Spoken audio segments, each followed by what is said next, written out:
Hi, welcome. In this video, I want to take a few minutes to respond by way of the attempt by those who identify as balanced dog trainers to have their cake and eat it too when it comes to playing both sides of this very problematic idea that training's a learning-based exercise.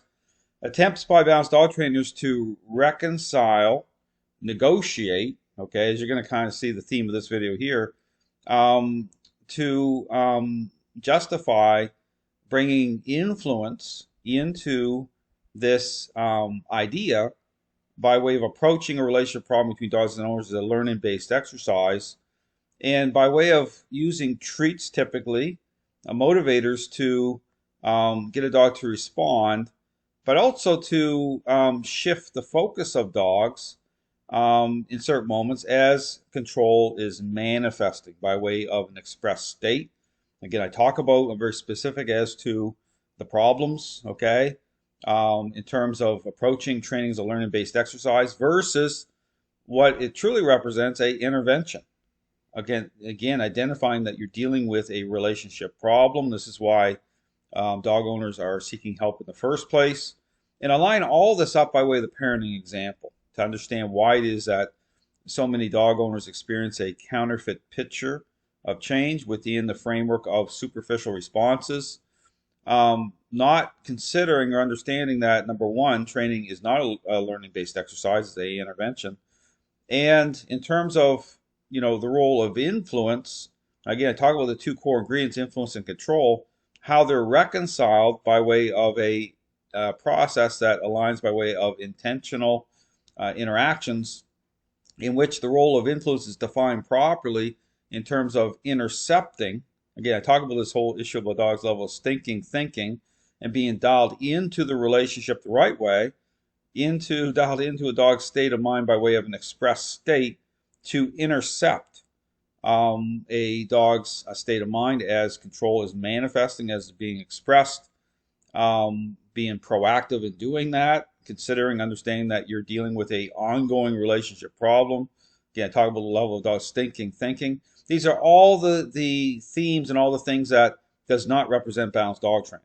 Okay, understand that balanced dog trainers, they're compromised, they're caught in this catch-22 situation that they can't get out of, and they're trying to make it work. Okay, they're trying to have their cake and eat it too. They're trying to somehow bring influence in the way that they want it, and they're being challenged at all levels, and rightfully so. Okay, based again when I talk about what training isn't, when I say training is not a learning-based exercise, well, guess what?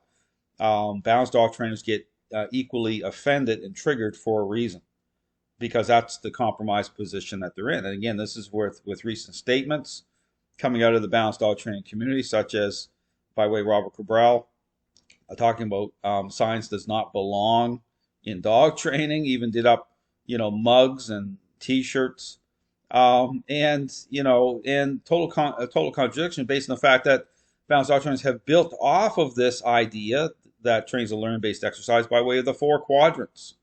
And I talk about, the trap that they're in that way. Again, this really comes out. Again, I encourage you to watch the video put out as part of my Flipping the Script series.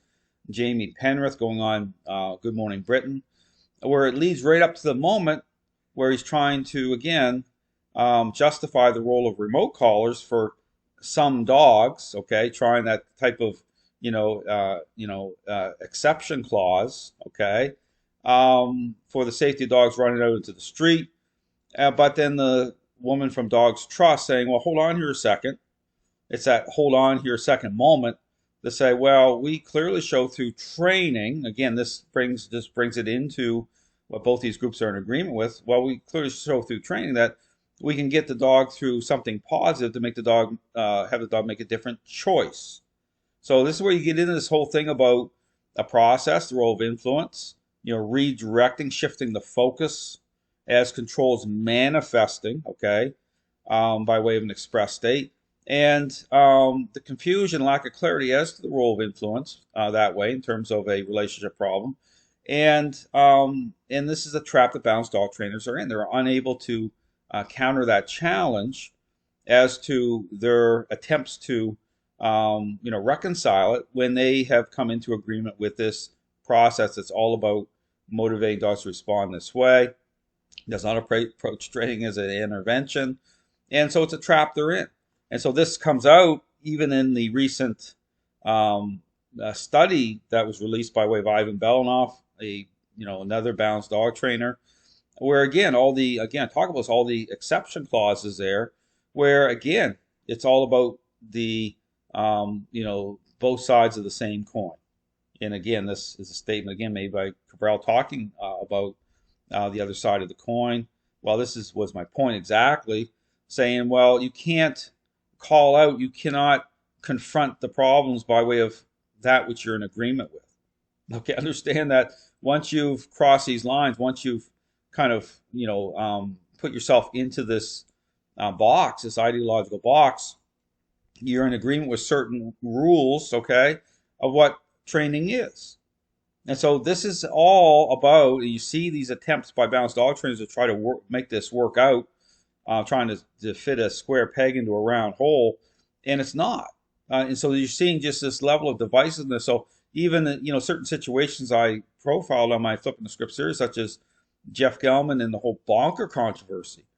I mean, just consider the amount of balanced dog trainers that piled on to that situation, trying to call that as abuse, when in reality it's confusion.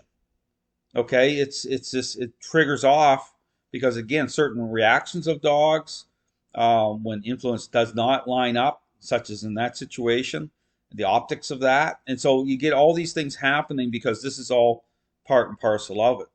So here in this video put out by Robert Cabral, again, this is a type of what I see as a type of negotiation, trying to make this work out. So here you have a situation with Zak George that is interacting with the dog that is using a level of adversive control, right? And so this is Cabral like celebrating this, saying his idea about bringing we can all just come together and we can all kind of just work this out somehow.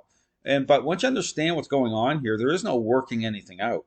Okay, understand this ideology, this idea, what it represents. It does not play into balanced dog trainers' idea as to what influence represents within this process itself. Okay, does not align. You can't reconcile it.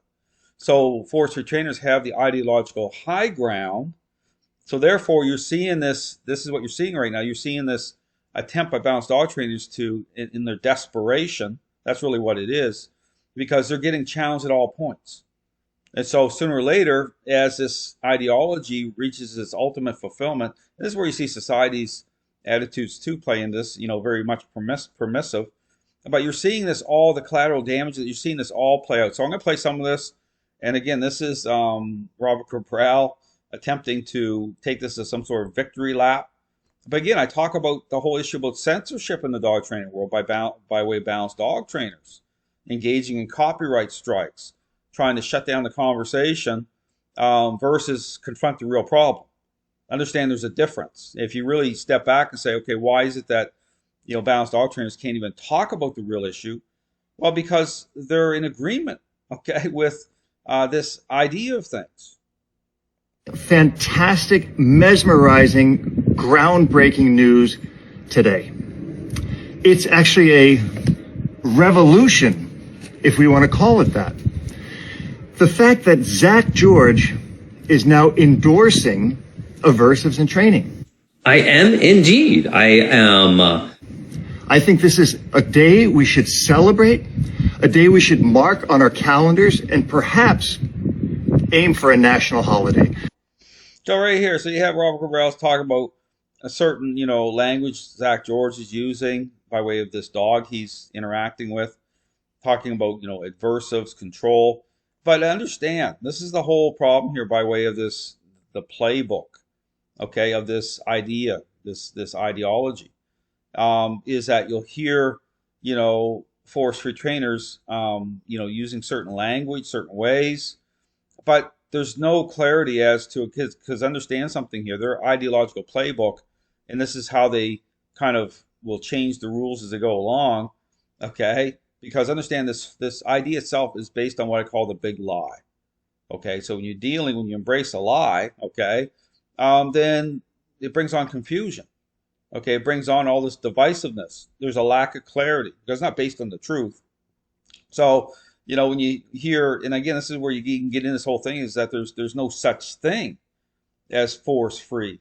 And that's true because by default, based again on the connection aspect of the social aspect of this connection, by default, the fact that we're bringing dogs into our environment, we're controlling them at a certain level.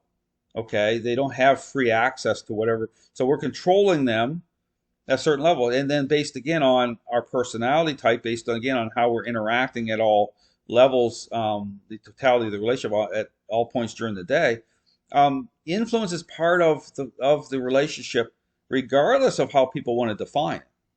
Okay, but then we have to get into the actual specifics of bringing those core ingredients in once a relationship problem is underway. Understand that everything factors in that way: our emotions, how we connect, the dog's level of social need. And so you get in this whole thing, and this is the problem here when you talk about a specific process to create relationship change, to reverse course. Well, this is where this whole learning idea of things does not bring it together, does not bring in influence and control to actually do that. Okay, understand, it leaves that door completely wide open, because to do that has to come through a intentional interaction-based method. Okay, interaction-based. Again, I line this all up with the parent example. But here, you talk about the language, you talk about the exception clauses, you talk about, how force retrainers will never, admit, right, to there being even all these problems and all the blame shifting on the dogs. Even this whole, you talk about death before discomfort, and there's certain things that even balanced dog trainers will kind of recognize, but they themselves have bought into this lie. Okay, so they will engage in blame shifting on the dogs. You see it. They got the treats in the hand, and in their certain situations, you watch my flipping the script series where these trainers are getting blindsided. You get blindsided by way of attack by dogs, and it's like, and then they will do the blame shifting thing. Is like, well, the dog wasn't wired right. Genetics, right? They'll bring all those same kind of the way out of this ideology, because understand, was based on a lie, things aren't going to line up. Okay, there's going to be blame shifting by default here. And so balanced dog trainers play into that same blame shifting all the time. So they're caught in this trap. So they're trying to, let's say a national holiday. Well, this whole thing with, because this is what it is. If you really pay attention, they're trying to make this work out, because they bought into the lie. So they're trying to make this lie work out, or they can, have their cake and eat it too. Oh yeah, we can all agree on certain things. Well, no, you can't. Okay, understand that once you recognize there's no getting along here. I mean, it's just like balanced dog trainers. Eventually, they're all going to get kicked off the fence, and they are now. They're losing their tools, and so there is no compromise here. So understand that whatever Robert Cabral wants to try to take a hold of language here to say, oh, Zak George, he admits to certain things. Well, just look at what's going on with that study that was just put out by Ivan Belanov. That's a prime example of the fact that, no, they're not going to agree to, they're all over that study, because they're saying, well, 100% of the dogs in that study yelped. But I talk about the foundation of a proper study, what that represents. And that doesn't come through balanced dog training. Okay? Understand that, because balanced dog trainers, it's a superficial, the whole, the connecting the dots part of the relationship, that doesn't exist. Okay, it's a total disconnect, because they're jumping in the same way. They're motivating dogs the same way. I talk about the relationships, the motivator, that blows the mind of all these trainers, because it's like, what does that mean? Right? Because they're going in, they're hardwired, going in, how can I get this dog to respond so I can assume those responses can be trusted? The two core ingredients are gone. Okay, they're not brought in the right way. The foundation has to be right. That does not represent balanced dog training. That's why you see Cabral going into shelters, and I got videos coming up on this, just like force-free training. Like Zak George went into a shelter, right? They're engaging, they got treats in their hand for their assessments, right? I mean, it's like almost like, well, how do these dogs even end up in? Because it's bribery based. Because this is a day when dog trainers unite. We come together in unity. See, we're all in this together. Well, they are, in a way. Think about that, because this is a statement about two sides of the same coin. What's the coin? Learning theory. Learning. What are the two sides? Balanced, force free. And see, they're married to this idea. They're joined at the hip, just like the treat bag on all their hips. They're joined at the hip. So this whole thing about, oh, let's all get along. Well, what's the problem here? Well, balanced dog trainers want to bring influence in. They want to have their cake and eat it too. Well, this idea of things doesn't align with that. Okay, based on what it represents at its very core, it does not. It's not going to reconcile their idea of that. And force-free trainers aren't going to allow it. So understand here, Zak George will say certain things and he'll do certain things because, yeah, that's the truth of it, right? There's aspects of intentional control that need to happen, right? And they'll do it, but they'll try to play a shell game with it to say, oh, it's not really that. But then you have to go further than that. You say, well, what's the real problem here? See, and that's the problem here. Is like you can mess around the edges of stuff, but you have to actually get to the core what the real issue is. The real issue is this idea of things itself. Its core tenet. Approaching training as a learning-based exercise does not bring in those core ingredients the way I talk about. See, that's the problem here. See, balanced dog trainers will never get to that point. And so this whole shell game going on here, it's like they're trying to line things up. Well, good luck with that. In one brotherhood of understanding dogs. Now, a little backstory. Zak is a critic of mine, and I want to make that really clear. But I'd like to get into this reality that Zak brought home a wonderful, fantastic, beautiful, fun, energetic Malinois Shepherd cross. So again, and so this is the whole thing. So again, you can watch this video yourself. It talks about, doing up some more t-shirts, just like the last time with this whole contradictory statement that science has no place in dog training. And that's all you're seeing. Understand this whole, appearance-based, it's almost like a play with these groups. Because it's a rigged game. Understand that you're not going to get to any clarity or the truth as to what's happening, because I even talk about how it is that they even bring other balanced dog trainers on their podcasts. They're fine as long as it's even going up against back and forth this way. Nothing ever gets to a point of actually confronting the real problem, because that's the point of everything. Both these groups are aligned with this ideology. So anyone watching what's going on here, it's just like a shell game. They never actually come to a point of saying, what is training? Is it really a learning-based exercise? My response is absolutely not. There's the line right there. And that just, that confronts it. And then that changes because that changes the role of influence. Very specific about its role. That's why I talk about certain, concepts such as counter conditioning, which balanced dog trainers are in agreement with. It's a problem based on a context of agreeableness, right? Through how, again, I talk about the themes of bribery, accommodation, negotiation, creating different association, but the aspect of control and relationship, perceptions of a dog. Dogs can look very balanced before they bite somebody, right? Because balanced dog trainers are entering into a relationship problem the same way as force-free. You got treats in their hand, right? They're trying to turn into learn-based exercise. They're approaching it as an intervention. So here, this whole thing going on in the dog training world, you can line all this stuff up, whether it's the release of that study. That's a desperate attempt to try to have their cake and eat it too. It's not working out, is it? This here thing with Zak George, right? It's like a play that they've created. It's like it's like a ready-made play here. You have your protagonist, right? You have all the actors are already there on stage. But people have to understand that that's from the beginning. This is how, and so it's like people are caught up in this, rather than stepping back and saying, hold on here a second. What's really going on here? Look at all these situations. There's no resolution. There's no clarity. Clarity comes through understanding what training is and what it isn't. That's how clarity comes. But then there has to be a trade-off. See, that's what it really comes down to, because when confronted with this saying, okay, training's not a learning-based exercise, there's no wiggle room here, what position does that put these trainers in? Think about it. It's going to cost them everything. right? It's gonna require them to do things totally different. And for many of them, because again, understand this whole culture of, and that's what's happened. Look at all the dogs being blamed. Look at all the inherent problems, breed specific bans. Look at it. The dog training world's a train wreck, and there's no accidents, coincidences. It's bigger than people realize. The problem, because when you got both these groups tied into this idea this way, blame shifting seems normal. Certain things have become normalized that aren't normal.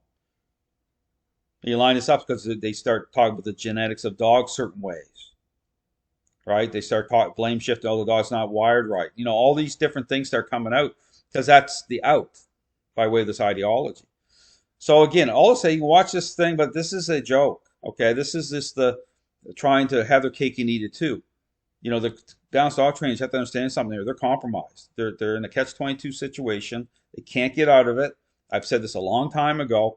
And now you're starting to see this escalation, right? Because it's like desperation. Okay.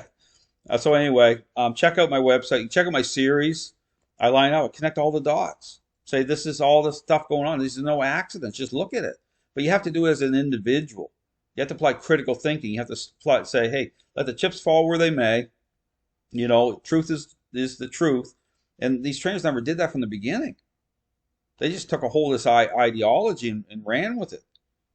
But again, the collateral damage of it, you see all of it in the dog training world. Thanks for watching.